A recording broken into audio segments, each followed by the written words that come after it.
സിദ്ധാർത്ഥന്റെ മരണത്തിൽ അന്വേഷണം CBI ഏറ്റെടുത്തു കഴിഞ്ഞു. സംഘം കേരളത്തിലേക്ക് എത്തുകയും ചെയ്തു. സിദ്ധാർത്ഥന്റെ അച്ഛൻ ജയപ്രകാശാണ് നമ്മോടൊപ്പം ചേരുന്നത്. എത്രത്തോളം ഉണ്ട് ഇപ്പോൾ പ്രതീക്ഷ?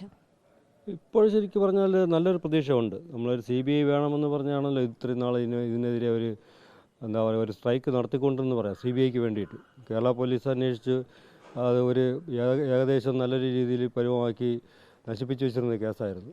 അത് രാഷ്ട്രീയപരമായിരുന്നു പറയാം, പോലീസിൻ്റെ തെറ്റല്ല. അത് കഴിഞ്ഞിട്ട് CBI അന്വേഷണം പ്രഖ്യാപിച്ചിട്ട് അതും അട്ടിമറിച്ചുകൊണ്ടിരുന്നു, ലേറ്റാക്കിക്കൊണ്ടിരുന്നു.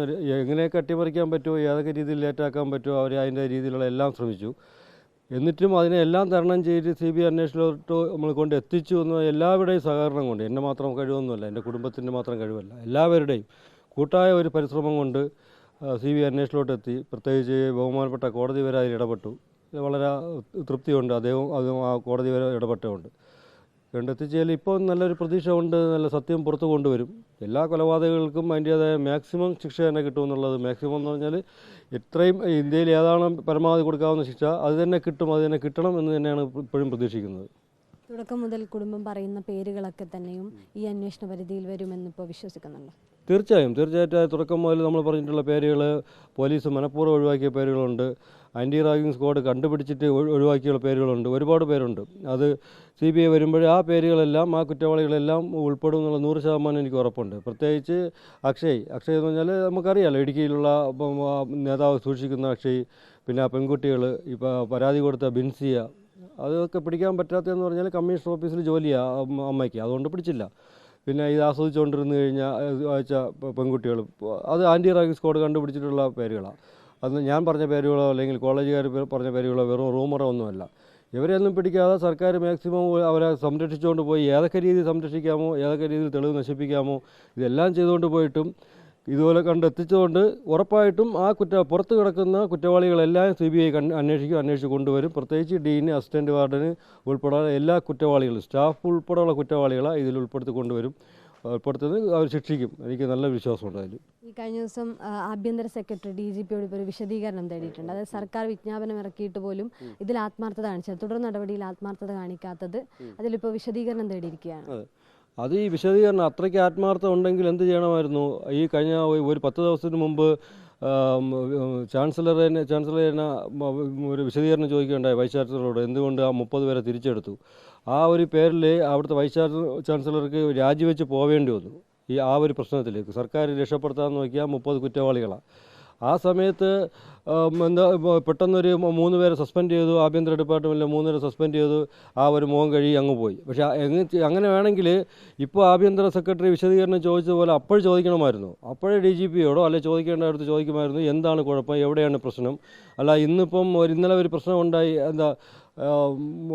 ഇവിടുത്തെ കോടതി ഇടപെട്ടു, CBI പെട്ടെന്ന് വന്നു, അപ്പോഴും മാത്രമാണ് ഈ ആഭ്യന്തര സെക്രട്ടറി ഉടന്നത്. ഇല്ലല്ലോ. അപ്പം മുമ്പ് കൊണ്ട് എന്ത് ചോദിച്ചില്ല? ആ സമയത്ത് എന്തുകൊണ്ട് ചോദിച്ചില്ല?